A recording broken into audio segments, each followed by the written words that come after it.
बिस्मिल्लाहिर्रहमानिर्रहीम स्टूडेंट्स, अस्सलाम वालेकुम। आज हमारा लेक्चर नंबर 4 है।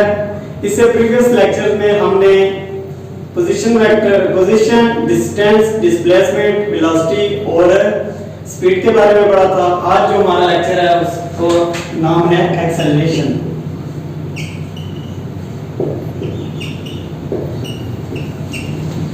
हाँ, इससे पहले जो हमने कुछ भी पढ़ा है उसमें हमने कंसीडर किया कि व्हीकल है वो सेम स्पीड के साथ सेम डायरेक्शन में मूव कर रही है। अगर हमारे पास ऐसी सिचुएशन आ जाए कि हमारे पास वो गाड़ी या व्हीकल है जो उसकी या तो स्पीड वेलोसिटी चेंज हो जाए या उसकी डायरेक्शन या मैग्नीट्यूड चेंज हो जाए तो हमारे पास उसको हम क्या कहेंगे, उसमें एक्सेलरेशन प्रोड्यूस होगा। फॉर एग्जांपल हमारे पास इनिशियल पॉइंट ए कंसीडर करते हैं और एक पॉइंटर जिसको हमने फाइनल का नाम दिया वो पॉइंटर बी है। तो हमारे पास अगर इनिशियली गाड़ी इसके ऊपर मूव कर रही है तो उसकी स्पीड है 10 किलोमीटर पर आवर। ये तो उसकी स्पीड होगी। उसकी वेलोसिटी क्या होगी, 10 किलोमीटर और from point A to point B या फ्रॉम लेफ्ट टू राइट। अब हमारे पास अगर इस इंटरवल के बाद उसकी वेलोसिटी यहां से यहां तक इंक्रीज हो जाती है, 20 हो जाती है और इसी तरह हमारे पास इधर 30 हो जाती है किलोमीटर पर आवर और इसी तरह जब पॉइंट बी के करीब होती है तो उसकी वेलोसिटी हम कंसीडर कर लेते हैं 60 किलोमीटर पर आवर और हमारे पास पॉइंट बी पर उसने ब्रेक अप्लाई कर दिया और इधर हमारे पास क्या होगी 0 किलोमीटर पर आवर होगी। अब हमारे पास जो इसकी वेलोसिटी में वक्त के लिहाज से जो चेंज आया तो हम क्या कहते हैं कि इसकी मोशन में हमारे पास क्या प्रोड्यूस हुआ है, acceleration. Acceleration is defined as rate of change of velocity of a body with respect to time. वक्त के लिहाज से किसी भी जिस्म की या बॉडी की जो वेलोसिटी होती है उसमें जो तब्दीली आती है उसको हम क्या कहते हैं, एक्सेलरेशन। एक्सेलरेशन को a से रिप्रेजेंट किया जाता है और वो किसके बराबर होता है, change of velocity with respect to time, del v divided by del t। अब हमारे पास जो velocity में चेंज होगा वो दो तरह से होगा। प्रीवियस लेक्चर में भी हमने पढ़ा है कि velocity में जो तब्दीली होगी वो दो चीजों की वजह से होगी, या तो उसकी मैग्नीट्यूड में तब्दीली हो जाएगी, यानी इनिशियली वो कम रफ्तार से मूव कर रही थी गाड़ी और बाद में उसकी रफ्तार तेज होगी, या दूसरी जो चीज है हमारे पास वो उसकी क्या है, डायरेक्शन चेंज हो जाती है तो उससे भी उसकी वेलोसिटी में फर्क पड़ता है। अगर हमारे पास एक गाड़ी है जो इनिशियली कम रफ्तार के साथ मूव कर रही है और उसकी रफ्तार आस्ता आस्ता टाइम के मुख्तलिफ इंटरवल्स में उसकी जो स्पीड है या वेलोसिटी है वो इंक्रीज होती जाती है तो हमारे पास उसमें एक्सेलरेशन प्रोड्यूस होगा। और अगर उसकी डायरेक्शन भी चेंज होती है तो तब भी उसमें एक्सेलरेशन प्रोड्यूस होगा।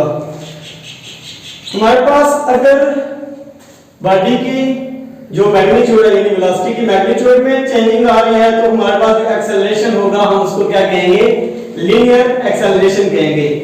और इसी तरह अगर हमारे पास बॉडी की जो डायरेक्शंस वगैरह चेंज हो रही हैं वक्त के इंटरवल के साथ साथ तो हम जो एक्सेलरेशन को कहेंगे वो क्या होगा, सेंट्रीपिटल।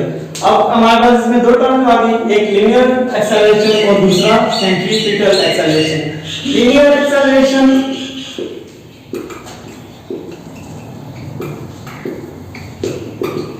ये हमारे पास जो लीनियर एक्सेलरेशन है ये क्या होगा, अगर बॉडी स्ट्रेट लाइन में मूव कर रही है, ठीक है, इनिशियली उसकी वेलोसिटी कम थी लेकिन वक्त गुजरने के साथ साथ उसकी वेलोसिटी तब्दील होकर ज्यादा होती जा रही है तो जो उसमें ये चेंज आएगा हमारे पास वो लीनियर चेंज होगा और इस एक्सेलरेशन जो इस चेंज की वजह से प्रोड्यूस होगा उसको क्या कहेंगे, लीनियर एक्सेलरेशन।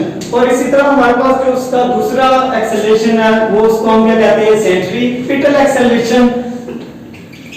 और हमारे पास ये किस तरह वजूद में आता है, जब कोई बॉडी हमारे पास मूव कर रही है और उसकी वक्त के साथ साथ डायरेक्शन चेंज होती जा रही है। फॉर एग्जांपल हमारे पास एक बॉडी पॉइंट ए पर है और उसकी डायरेक्शन पहले इस डायरेक्शन में मूव कर रही थी, वक्त गुजरने के साथ फिर इस डायरेक्शन में मूव किया, फिर इस डायरेक्शन में मूव किया, फिर इसमें और करते करते दोबारा उसी में आ गई। तो हमारे पास इस टाइप की जो एक्सेलरेशन इसमें डायरेक्शन की वजह से प्रोड्यूस होगा, उसको क्या कहते हैं, सेंट्रीपिटल एक्सेलरेशन। लेकिन हम यहाँ पर सिर्फ और सिर्फ एक एक्सेलरेशन को डिस्कस करते हैं, वो लीनियर एक्सेलरेशन है, जो कि यानी वेलोसिटी यानी मैग्नीट्यूड ऑफ वेलोसिटी की वजह से, जो चेंजिंग की वजह से जो एक्सेलरेशन हमारे पास प्रोड्यूस होता है, हम उसको क्या कहते हैं, लीनियर एक्सेलरेशन। मिसाल के तौर पर न्यूमेरिकल वैल्यू ऑफ वेलोसिटी सिर्फ चेंज होती है, इसमें डायरेक्शन चेंज नहीं होती। फॉर एग्जांपल इनिशियली बॉडी कम रफ्तार से मूव कर रही थी, बाद में उसकी रफ्तार ज्यादा हो गई है फ्रॉम लेफ्ट टू राइट, तो हम क्या कहेंगे, ये जो एक्सेलरेशन इसमें प्रोड्यूस हुआ है वो हमारे पास क्या है, लीनियर एक्सेलरेशन है। इसके बाद हमारे पास एक्सेलरेशन दो तरह के होते हैं, पॉजिटिव एक्सेलरेशन और नेगेटिव एक्सेलरेशन। फॉर एग्जांपल हमारे पास जो एक्सेलरेशन है, अगर किसी बॉडी की जो स्पीड है इनिशियली कम थी, उसकी स्पीड ज्यादा होती जा रही है, तो हमारे पास जो एक्सेलरेशन प्रोड्यूस होगा वो क्या होगा, पॉजिटिव एक्सेलरेशन। अगर बॉडी तेज रफ्तार के साथ मूव कर रही है और मंजिल जब करीब आएगी तो जाहिर सी बात है वो ब्रेक अप्लाई करेगा, तो उसके बाद जो उसकी वेलोसिटी होगी वो उसमें डिक्रीजमेंट आना शुरू हो जाएगा, यानी उसमें कमी आना शुरू हो जाएगी। तो इस तरह का जो एक्सेलरेशन हमारे पास होगा उसको हम नेगेटिव एक्सेलरेशन या डीसेलरेशन भी कहते हैं, या इसको रिटार्डिंग एक्सेलरेशन भी कहते हैं। हमारे पास पॉजिटिव एक्सेलरेशन क्या होगा, फॉर एग्जांपल हमने जब जर्नी स्टार्ट किया पॉइंट ए से निकले, इनिशियली हमारे पास उसकी जो स्पीड थी वो 10 किलोमीटर पर आवर थी, बाद में उसकी जो स्पीड हो गई है या वेलोसिटी हो गई है वो क्या हो गई है, 20 किलोमीटर पर आवर, और इंटरवल इसमें 40 होगी। इस तरह उसकी जब numerical value of velocity increase जब होगी तो हमारे पास जो एक्सेलरेशन प्रोड्यूस होगा वो क्या होगा, पॉजिटिव एक्सेलरेशन, पॉजिटिव एक्सेलरेशन।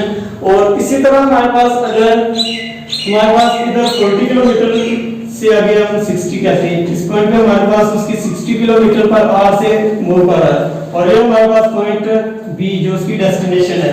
अब यहां से उसने क्या किया है, इस पॉइंट से यहां तक उसकी स्पीड क्या हो गई है, 40 किलोमीटर पर आवर, और इस पॉइंट से इस पॉइंट तक उसकी क्या हो गई है, 20 किलोमीटर पर आवर, और इधर तक 10 किलोमीटर पर आवर, और इस पॉइंट पर आकर उसकी 0 हो गई है। तो हमारे पास 60 से डिक्रीज हो रही है मैग्नीट्यूड ऑफ वेलोसिटी, तो हम इसको क्या कहेंगे, नेगेटिव एक्सेलरेशन। और इसमें हमारे पास ए से इंक्रीज हो रही थी 10 से 20 पर, या 20 से 40 और 40 से 60 तक, यहां तक हमारे पास जो एक्सेलरेशन होगा वो पॉजिटिव होगा।